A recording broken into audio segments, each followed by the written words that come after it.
예수님, 이런 제목으로 말씀의 일을 나누고자 합니다. 예수 그는 누구인가? 예수 그는 누구인가? 복음서인 마태, 마가, 누가, 요한 복음은 계속해서 이 질문에 대해서 대답합니다. 사실 성경은 우리에게 무엇을 가르쳐 주느냐?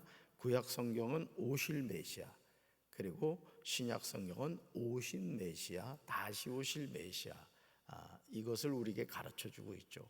그리고 성경 66권의 주인공은 누구다? 예수 그리스도시다라는 것이죠. 그런데 정말 안타까운 점은 이토록 중요한 질문, 예수 그는 누구인가라는 이 질문에 성경은 계속해서 이야기하고 있음에도 불구하고 깨닫지를 못한다는 거예요. 예수님이 누구신가? 예수님이 높은 산에 올라가셨을 때 제자들 가운데 베드로와 야고보와 요한 앞에서 변형되신 모습은 예수님이 하나님의 아들이심을 분명하게 보여줍니다. 예수님이 귀신 들린 아이를 고쳐주시는 장면도 마찬가지이죠. 예수님은 그리스도입니다. 다시 말해서 예수님이 메시아다, 이런 뜻이죠. 그리스도는 높은 산에 올라가서 사는 존재가 아님을 기억해야 합니다. 영광스러운 모습으로 변형된 예수님의 모습을 본 제자들은 몹시 놀랐습니다. 제자들 앞에서 변형되신 예수님의 얼굴은 해같이 빛났습니다. 예수님의 옷이 빛과 같이 휘어졌습니다. 제자들이 얼마나 황홀했겠습니까? 심지어 역사 속에서만 들었던 율법을 대표하는 모세와 선지자를 대표하는 엘리야가 예수님과 더불어 말하는 것을 보았던 제자들은 놀라지 않을 수 없었던 것이죠. 아니, 오래전에 죽었던 모세와 엘리야를 자신들의 두 눈으로 보고 있다고 생각해 봐요. 너무너무 놀랍지 않습니까? 오죽하면 베드로는 예수님에게 이렇게 여쭙죠. 주여, 우리가 여기 있는 것이 좋사오니. 그러나 예수님은 베드로의 바람과는 상관없이 산 아래로 내려오십니다. 왜냐하면 산 아래는 복음을 듣고 구원받아야 하는 영혼들이 있었기 때문이죠.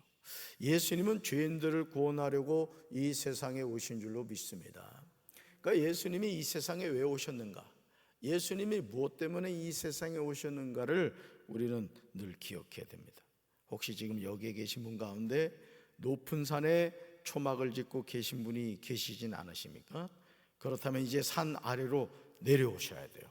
그리고 복음을 전해야 됩니다. 할렐루야.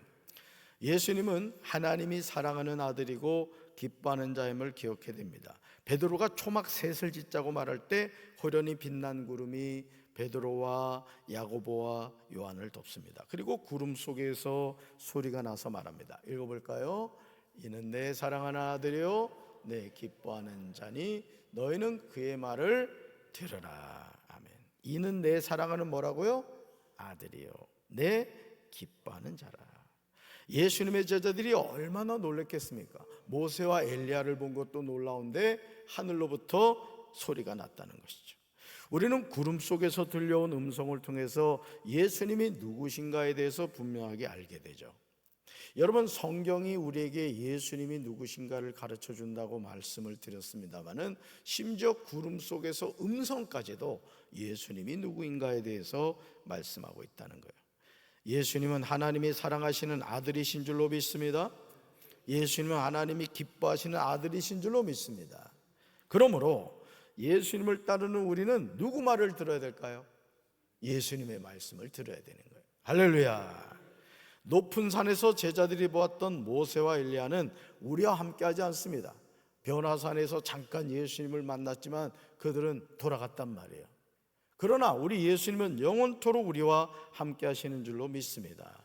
제자들이 눈을 들고 보았을 때 오직 예수 외에는 아무도 보이지 않았던 것처럼 세상 끝날까지 우리와 함께 하시는 분은 예수님 외에는 없음을 깨달아야 할 줄로 믿습니다.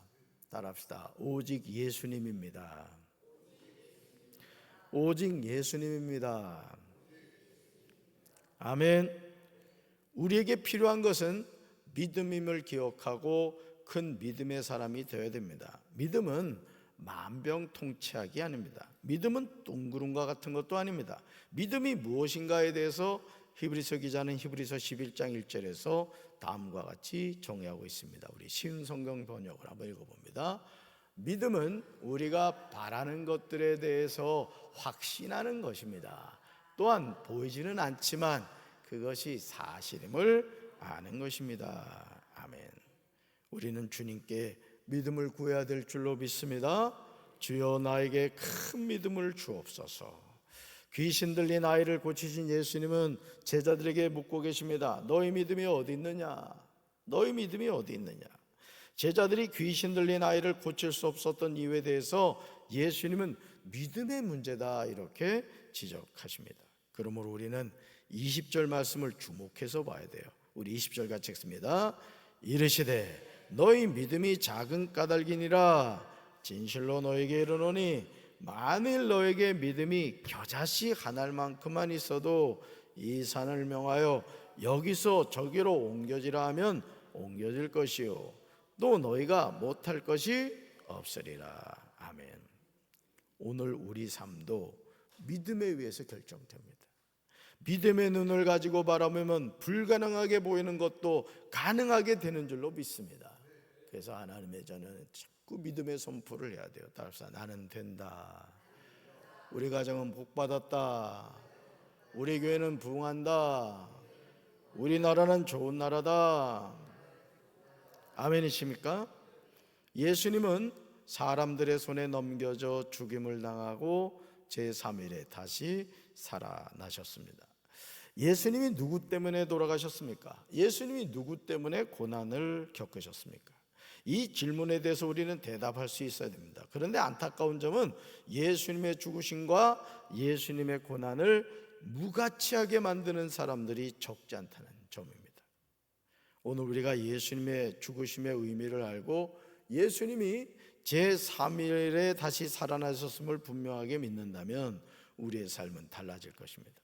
예수님의 죽으심의 의미를 바로 알아야 예수님의 부활을 맞이할 수 있게 되는 것입니다. 우리는 부활 신앙을 회복해야 되는 줄로 믿습니다. 우리는 이 세상 잠깐 살아가는 거예요. 몇 밤 자고 났더니 70이 되고 80대였죠. 몇 밤 자고 나면 천국 가는 거예요.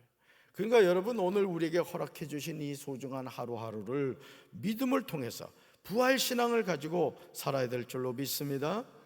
예수님의 모든 관심은 우리의 필요에 있음을 우리는 기억해야 합니다. 베드로가 가버나움에 도착했을 때 성전세를 받는 사람이 베드로에게 이렇게 묻는 거예요. 너의 선생은 반세계를 내지 아니하느냐? 이렇게 물었습니다. 이것은 상당히 의도적인 질문이에요. 자, 그러자 베드로는 성전세를 거두는 사람에게 지체하지 않고 내신다 이렇게 분명하게 대답합니다. 너희 선생은 반세계를 내지 않느냐?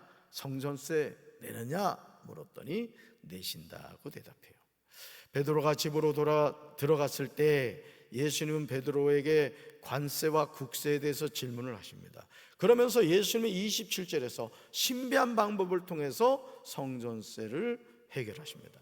저는 27절 상반절 말씀에서 은혜를 받았습니다. 읽어볼까요? 그러나 우리가 그들이 실족하지 않게 하기 위하여. 아멘. 그러나 우리가 그들이 실족하지 않게 하기 위하여. 예수님은 성전세를 내시는 목적이 그들의 비위를 건드릴 것은 없으니라고 하십니다. 그들의 비위를 건드릴 것이 없다. 지금 예수님은 베드로의 말에 대한 책임을 져주고 계신 거예요. 책임을. 자녀가 실수하면 부모는 그 실수에 대한 책임을 져주시죠. 왜냐하면 사랑하는 자녀이기 때문에 그렇습니다. 예수님의 말씀에 순종하여 바다에 가서 낚시를 던지는 베드로의 모습을 상상해 보세요. 여러분, 너희 선생은 성전세를 내시느냐? 베드로가 뭐라고 대답했죠? 내신다. 집으로 돌아갔더니 예수님이 이미 그걸 알고 계신 거예요. 자, 그런데 그거를 어떻게 해결했다고요? 어떻게? 예수님이 바다에 가서 낚시를 던지면 고기가 잡힐 거다. 그 고기 입에서 돈이 나올 거다. 그걸로 내라. 이렇게 얘기하셨다는 거예요. 여러분이라면 예수님이 이 말씀에 순종하겠어요?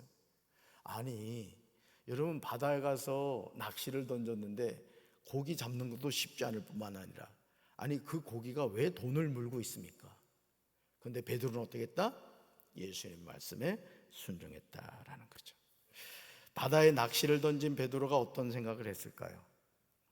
작은 피로도 채워주시는 예수님의 사랑을 느끼지 않았을까요?